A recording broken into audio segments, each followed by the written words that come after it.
и руководитель объединения эрзианских людей Эли в Петербурге и Ленинградской области. Андрей, подожди. Андрей, у меня есть... Здравствуйте, врачи.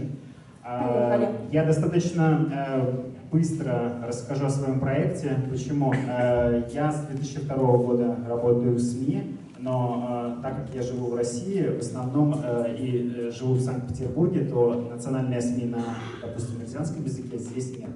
Соответственно, я очень давно начал заниматься написанием статей на эрзианском языке, и появился проект, можно пролистнуть, так, а до этого.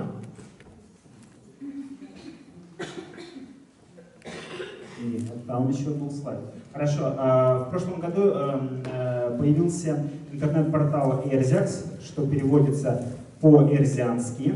Это генерация и написание статей и новостей на эрзианском, русском и английском языках.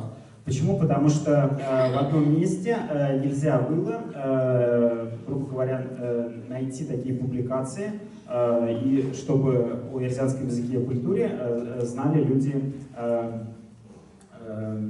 бы других национальностей. И сейчас на стадии проработки мы планируем запустить интернет-портал, который будет вещать на эрзианском языке. То есть, что позволит данная интернет-станция? Будет круглосуточное вещание, это возможность приема заявок, ведения прямых эфиров при помощи мобильных устройств и тому подобное. Будут мобильные приложения, ну, всевозможные виджеты, так называемые. Это каждый человек может, допустим, на свой сайт поставить виджет и слушать это интернет-радио онлайн. По контентной составляющей 80% это, конечно, будет, наверное, музыка, современная и несовременная, то есть традиционная, допустим. И 20% это какие-то авторские программы, новости, сказки, стихи. Следующий. Я промониторил, что у нас есть в интернете с интернет-радиостанциями финно-угорскими. То есть вот есть очень хорошее интернет-радио Юрган, очень хорошее, прям вот 5 с большим плюсом я могу сказать, у них достаточно большой архив. Есть на марийском языке интернет-радио Мария Л.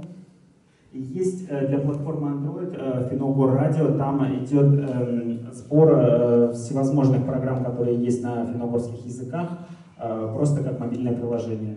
Тоже неплохо. Но единственное, что на Android. Все, что связано по конкурентоспособности, грубо говоря, на эрзианском языке. На данный момент на эрзианском языке есть радиостанция Вайгель, которая... Прошу прощения, 3 минуты прошло, поэтому какой-то резюме.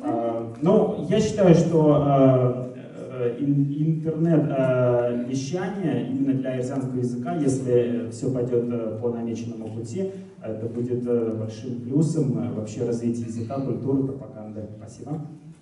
Спасибо большое.